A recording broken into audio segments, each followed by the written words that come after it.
What's going on, moms and dads? Welcome to the Fade You podcast, recapping NFL Week 11. Matthew James here with Neil, the Bucket Boy, with Mr. Hazmat Suit himself, Chris Duke.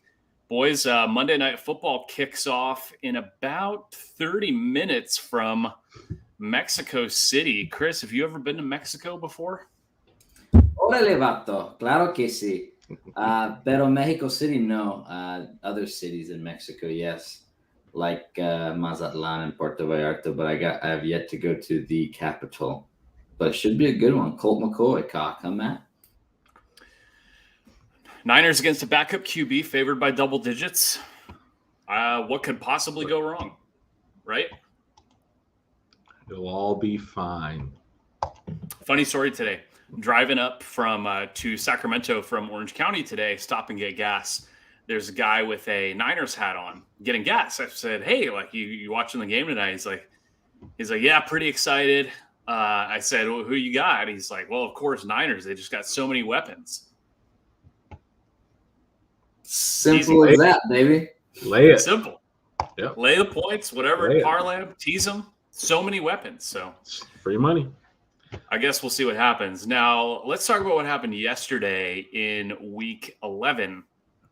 I want to get your take, Chris. Do you think people will overreact more to Dallas winning via domination or overreact to the Vikings looking as bad as they did? What do you think is the bigger overreaction taken away from that game? Well, I think just like I told you guys, the guy I was playing poker with yesterday, he's so funny. He's saying what all the people were saying. How are the Cowboys doing this? They just beat Buffalo. You know how the hell are they doing this? Vikings are good, you know. And in the spirit of Mexico City, I got a little Mexican accent there, but yeah. So I think it's probably going to be the Cowboys because they're going to say, man, they're going to justify it with they should have beat the Packers, right? They blew the 14-point lead, and then they're going to say they destroyed. Vikings' worst home loss since like 67 or whatever it was. And they're going to say, well, they're going to justify with the Vikings. We knew they were kind of a fraud, right? That's been the saying this whole year. Oh, they just keep squeaking out one-score games. So I personally, again, this is why we do Fade You. I fucking take that game as a grain of salt. Everything that could have went right. I got Pollard catching fucking 70-yard touchdown passes. Vikings couldn't do shit on offense, which makes sense. Sometimes Kirk just gets killed. I'm going to throw that game out and start fresh, and that's how you got to think of it. But I know the public, they'll probably can't wait to just go lay 9 against the Giants. And I would agree. Cowboy fans in the media are never short to overreact to Cowboys on either way, whether they look phenomenal or if they look like dog shit. And I think there'll be no shortage of people thinking that, Cowboys are Super Bowl bound and this is their year, right? That's what Jerry said. Yeah. Jerry's all over the owner's it. saying it. Jerry was asked, the owner's telling you. Super Bowl team. He said unequivocally, yes. There it is. They're back. So I guess the other side of that, Chris, you talked about the Cowboys' upcoming game on Thanksgiving is they're going to play the Giants, who just lost to the Detroit Lions. Neil, the Giants ended up in your contest entry with Kmart. How'd that get in there, and at what point did you have buyer's remorse? That was in there based. We were sort of toying between. I think I talked about on the last pad about leaning towards Jets. Either way, we were going to have a loser. The Jets one would have stung more because I felt like if I was on the Jets, I would have felt really good about that for 99.98% of that game. But ultimately, it was somebody else's, 2 other guys' tops, and it certainly smelt. I don't think we talked necessarily about that game too much on the look ahead, but right, it just smelled. How do you have a 7-2 team at home only laying 3 to the dog shit Lions? It smelled, but yeah, it definitely was a stinker. Again, not too remorseful about it because we were going to have an L hung on us either way, and it's almost easier just to take an outright L from halftime than again, Kyle would have broke something if we had Jets in there and that one lost. So probably saved his in-laws a TV since he's visiting the fam out there. Chris, Neil makes a good point. Not all L's are created equal. How bad is that to have a Giants plus or a Jets plus 3.5 ticket? It's 3-3 near the end of the game, and you're punting it away, and the last thing you expect is a walk-off punt return touchdown to cover the 3.5. How bad is that? One of those ones that makes you swear off gambling? Like, that's it, I'm retired. Nothing can get me fucking off gambling, but yeah, something like that. But Matt, how are we gonna feel bad for these people, Matt? When you and I, like, what was it, 2 or 3 times last year, we had plus 4.5, go to overtime and walk off 6, and we don't cover when we're covering the whole game. I mean, it happens a lot, and this just was magnified because it was one play instead of them maybe getting into field goal territory and covering the 3.5. But yeah, I remember watching it and texting you guys. And Joe on the opposite had the pitch, so he was fortunate. So it's crazy the different. Can you believe the difference in happiness and just sadness between those two plays there? Unreal. Unbelievable. I mean, kind of on a similar note, so nobody wanted to bet the poop that is the Carolina Panthers alongside me. I had the Panthers in my contest entry. That game's 3-3 in the fourth quarter. Mm-hmm. Baker turnover, and I'm sitting with plus 13. I'm like, all right, this is great. The red zone is never showing this game. I mean, Baker fumbles it or turns it over. The Ravens score, and now it's 10-3. I'm like, all right, just end. There's like 5 minutes left in the game.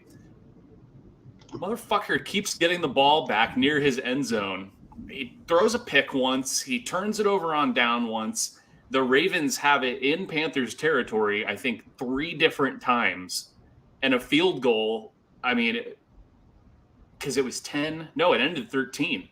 So if another field goal would have pushed, another touchdown would have ended. I mean, that would have given us the L. So Baker Mayfield, shout out to you, my friend, doing everything he possibly could to lose the cover for me. And somehow, by the skin of my nutsack, they hung on and covered the 13. So sometimes when you bet poop, it's a miracle. And sometimes when you bet poop, you get the Houston Texans. That was in all of your contest entries.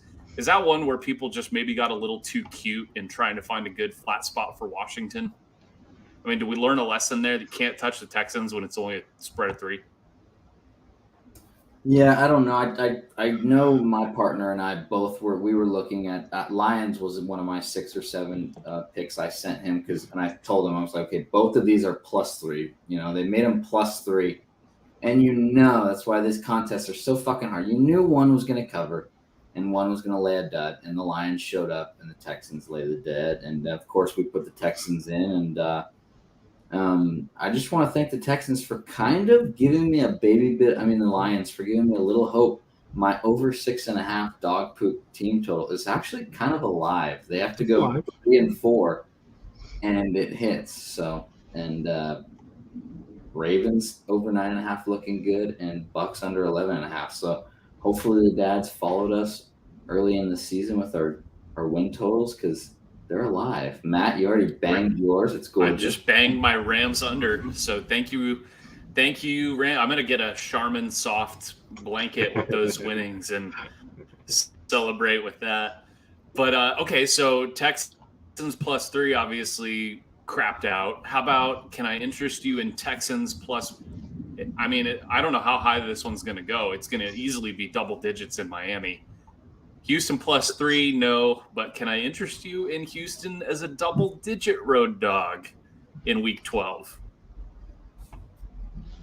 What do you think, Neil? I mean, it's kind of the same situation as the Panthers in Baltimore, right? I mean, you got a division leader. Similar line, yeah. 12 plus 12. Except the Miami offense averages 35 a game. And coming off a bye, which certainly should probably help Miami, and Houston's just dead. I don't swim in that pond. That's all, Duke. I don't know. That's surprisingly enough, though, not the biggest line of next week.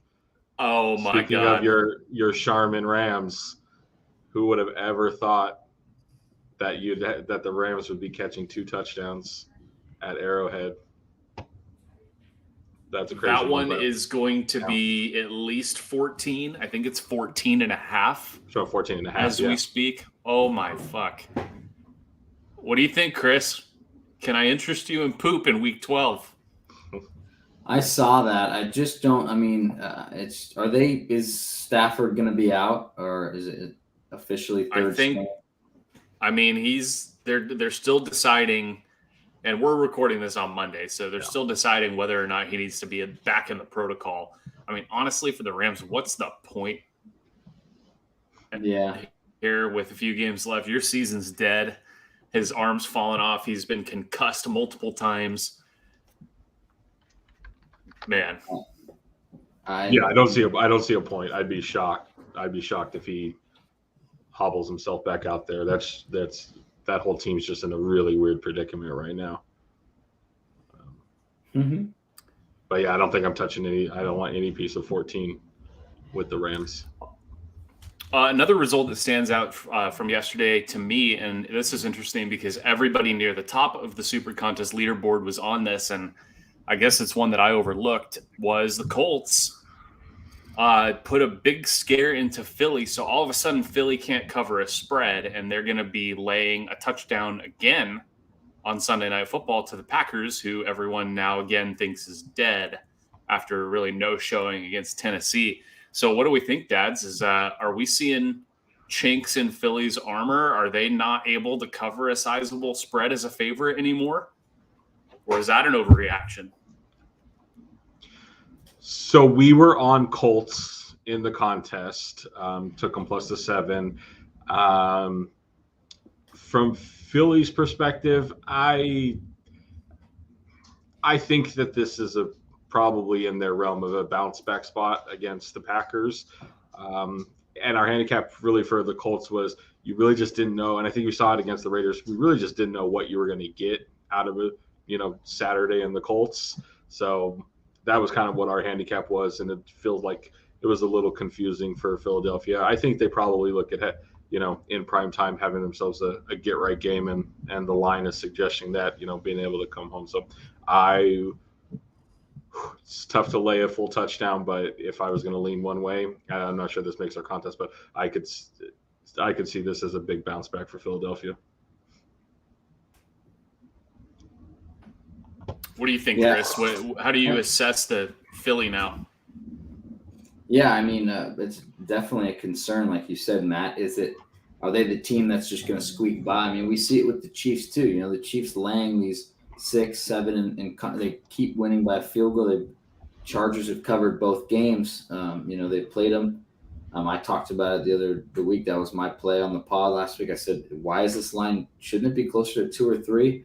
Why are we getting 6 here? Love that 5.5. So yeah, I'm going to lean toward. Obviously, Rodgers covered for you and me, Matt, a couple of weeks ago, catching the double digits in the Bills. I mean, if they're catching over 7, or do we not think that he can pull something out of his ass? They're down 10, or 13 late. He can't go get a touchdown like he did against the Bills. So I'm going to look that way. As long as it's not a public dog, I just stay away from those. But right now I'm seeing closer to a 60-40 split, but the line looks like it might be creeping towards 6.5. So we'll see. But yeah, I mean, love it when people count Rodgers out, right? Another one I was on that nobody else followed me with was the Raiders. Hackett gonna hack it, and the Broncos are gonna be just miserable pieces of shit like they have been all season. And so can I interest anyone in Broncos as a road favorite next week in week 12 against either Baker Mayfield or Sam Darnold, or does it even fucking matter? For Carolina's, it doesn't matter who's at quarterback. It's going to be bad regardless. But it feels like I feel like I don't know. I wish Kmart was on because I'd ask him how many times has he said to me, "Great spot for the Broncos." Right, that's the line. Great spot for the Broncos. Great spot for a bounce back. Yeah. We have gotten a cover or two from the Broncos, so they've held in there, maybe gotten us a cover. But right, how many times can you say great spot for the Broncos to be able to bounce back here and beat up on a dead team? Though, I mean, again, Carolina's defense, you hold Baltimore to 3 points through 3 quarters. That's no easy task, and it's not like this Denver's offense is doing anything. This total, I think, was 35. Oh my God, I saw 35. Yeah, right. That's So, insane. What is that's this, insane. Iowa? Right. This is like a Army Navy game total, right? This is embarrassing. So you have this super low total, which makes sense. God,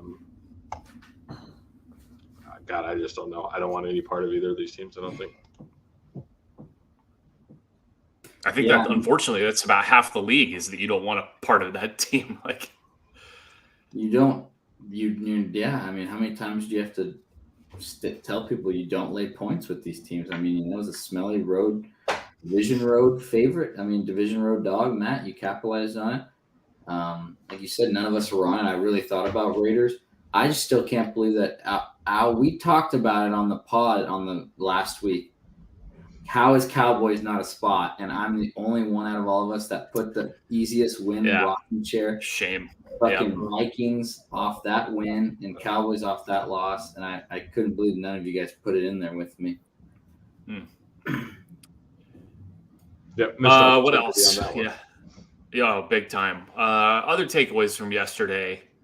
What are we missing? Chris, you got anything else? Anything else catch your eye that a takeaway from yesterday's games?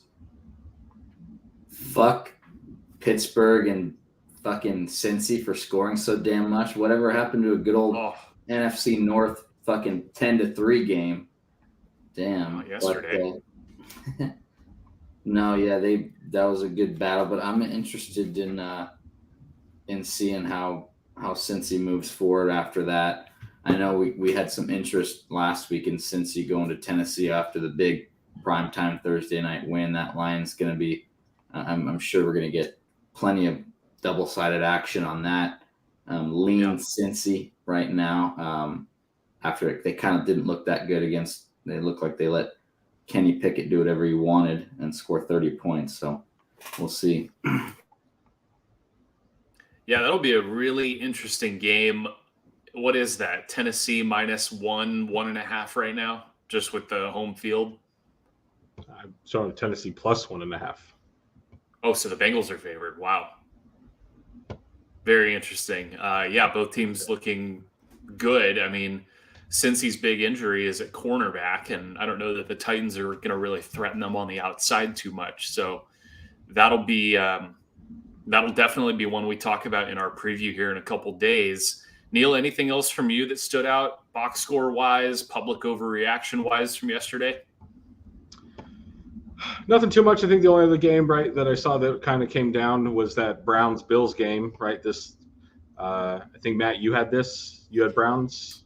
Well, Chris and I both did. Man, right? they're going down and Chris, they're going down in garbage time, down 15, and they're going right down the field with no time left. And Chris and I are texting each other like, "Oh my God, they might do it. They might score, go for 2, land 7." And they score, Chris's boy, Donovan Peoples-Jones. And what do, Chris? They line up for the extra point to make it 8, and we get half point tickled. And that's just the worst. How do you not go for that when your offense is on a roll? How do you not say, "Hey, let's just take 2 more"? And I mean, because I guess if you don't get it, then it's 9, and there's just not enough time to get 2 more scores at that point. So I guess they did the right thing where you kick and make it 8, and now it's just a 1-score game still. But I get what you're saying. I mean, you were moving the ball, no problem. You have to get a 2-point conversion, Yeah. As Joe would say, irregardless. So, but yeah, that's kind of a hurt. That hurts too because the Browns missed a short field goal, and then I saw some highlights where didn't Cooper or someone dropped a wide open pass that would have put them up 14-3 instead of 10-3. So the cover's right there, and Browns just couldn't pull it out for us. Sad day. Simply a shame for the Dads. Yeah, the Bills played a completely clean game. They made all 6 field goals. They didn't fumble. We didn't get the Josh Allen red zone interception like we'd gotten the past couple of weeks. So tough one for myself and for Chris. We were a little frustrated, texting back and forth as that one was playing out, to say the least. So 4 in 1 week, but I can't find it. I mean, it's insane. So we'll talk more about this on the preview, but I've gone 3-2 like 9 weeks in a row, and I know a lot of people would take that. Like, we're tied for 48th, and that's pretty awesome. But these leaders keep going 5-0, 4-0-1. So there's just no way to make up any ground if that's happening. Hate to see it. All right. So last question for the dads before we go to Monday night. Can you really back Kirk Cousins on Thursday playing in prime time? Nope. Amazing fade you spot though, right? Like you just got blown out, right? I think so. Yeah. Now you're laying points, at home against New England at 3. I just don't know if I can get there. It just every single time this guy doesn't play at 10 a.m. It's just an absolute stinker. I just don't know that I can get there on Thursday night with the Texans. I just think how bad New England's offense has been too, right? I mean, 3 points against the Jets, and now they're only getting. I mean, the narrative is. Yeah, it's a pretty obvious narrative, right? It's a bounce back spot for Minnesota, and the Patriots got lucky. So I think that's how a lot of people are going to think about it. And so, Neil, I'm with you. I think it's a great fade you narrative game where, I mean, it's tough though, because Vikings, like, how much are they coming back down to earth after having everything go their way for like well over a month? So that we'll maybe lead with that one. It's one of the Thanksgiving games, so we'll crank out a preview pod, I think, either tomorrow or Wednesday. And I mean, there's enough interesting games here in Week 12. There's no buys, so we'll be back tomorrow or Wednesday. So look out for that, everybody. If you're listening, if you listen to this, stumble across this, follow us on Twitter at FadeUSports. If you see this on YouTube, like it, subscribe, all that good stuff. And we've got plenty more content coming up in the home stretch of this NFL season. So for Chris, for Bucket Boy, enjoy Monday Night Football and go poop. Hammer poop, right, Chris? Hammer poop, cock. Just warn everybody what happens sometimes if you bet poop like the Houston Texans. You'll be down 20-0 in a jiffy. Or it's fun. You may be the Lions and win. Good night, dads and moms. Night, dads.